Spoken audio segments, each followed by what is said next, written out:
Hi, and welcome to the Three Cups Full blog, which is where we talk about how to live 3 cups full. I'm Sharanya Naidu, and I'm a relationship coach. And this week I wanted to share with you how I deal with negative emotions. I learned an amazing way to think about emotions from an Aussie man who's a lovely businessman and coach. His name is Paul Blackburn, and he taught me this.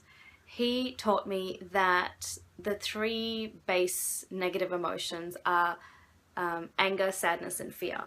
And he said, just imagine you've got 3 buckets. An anger bucket, a sadness bucket, and a fear bucket. And everyone's different, and everyone's got different time lengths that it takes to fill each bucket up. So someone might be able to fill their bucket up once a day. Other people take, 6 months to fill up their anger bucket. And it's the same with sadness and fear. And so he says, you know when your anger bucket is getting full, you know when your sadness bucket's getting full, and you know when your fear bucket's getting full.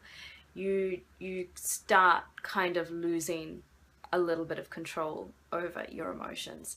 Up until that point, you're able to sweep it under the rug, or just put it out of your mind, or it's not heavy enough for you to even think about.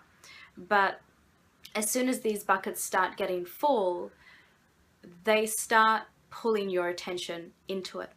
Even if you want to be busy doing other things, these emotions will grab your attention and go, you need to pay attention to this.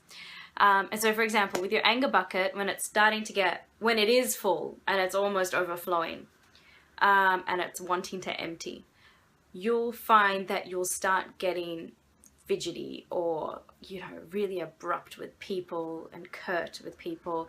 You might just throw the dishes into the sink a little bit harder than normal. You're just getting that, it's not nervousness, but it's that anger, that frustration, that kind of short fuse, and it's building. Not into any full-blown volcanic eruption yet, but it's kind of giving you warning signs.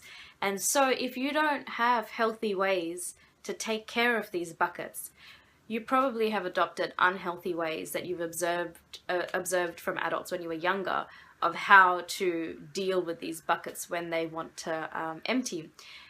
And often it's very unconscious. It's just the nearest person that you feel safe with, the straw that breaks the camel's back, and boom, you throw your anger bucket all over them. It's often, a family member or a close friend. It's often never a boss or someone that holds consequences for you. It's someone that you feel comfortable with, that will be there the next day. And you just kind of throw your bucket over them, and instantly you feel better.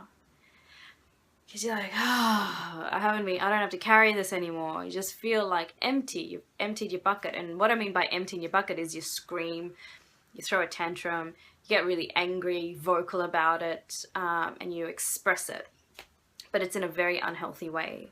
And after you feel the sense of relief, you automatically feel guilt, because that was so out of proportion to what just happened. That level of anger was so out of proportion to what just happened, and it's not fair.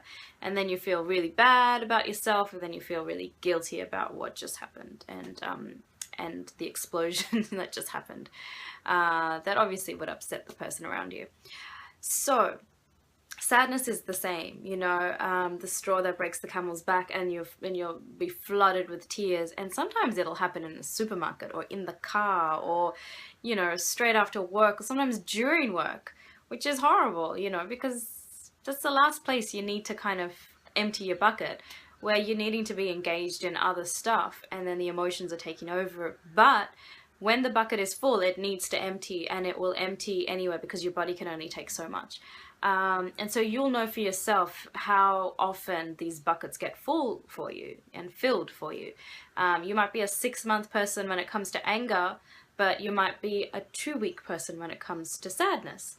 And so when you know that it's normal and it's natural to have negative feelings and you don't have to suppress them, but you need to be able to learn how to express them in a healthy way, then you figure out for yourself what works for you.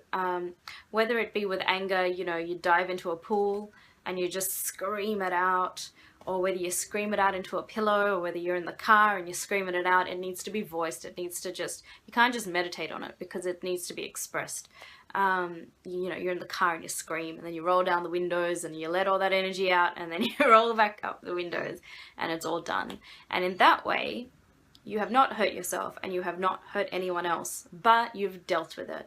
Again, with sadness, same thing. Instead of waiting to the point where you're just going to break, and the bucket just goes over someone or something, when you're starting to feel yourself kind of getting really teary over things that you normally wouldn't, like someone sends you a really nice email and you're just like, oh my god, that's so beautiful, and you start almost tearing, and that's out of character for you, then your sadness bucket is full, or getting full, and it's gonna want to empty soon.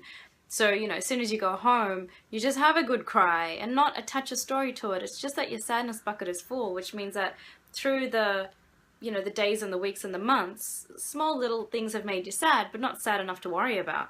It's just that energy has gone into this place and been stored in there. And so when it gets too full, it needs to express. It just can't keep sweeping things under the rug. And so just cry it out. Just go put on a sad movie, whatever you need, just cry it out.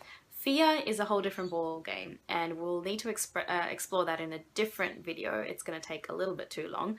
But fear is something that, in a nutshell, will dissipate when you walk through it.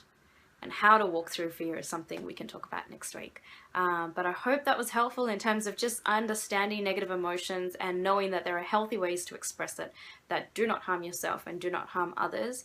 And when you don't have those healthy ways, you default to unhealthy ways, which causes harm to yourself and others. And that's not how you want to be living your life. You want to be kind of the master of your mind and the master of your emotions, and knowing how to deal with negative emotions when they're rising up inside you is one way to really feel like you are the master and the emotions do not rule you. So I hope that was helpful. I will see you next week. Bye for now.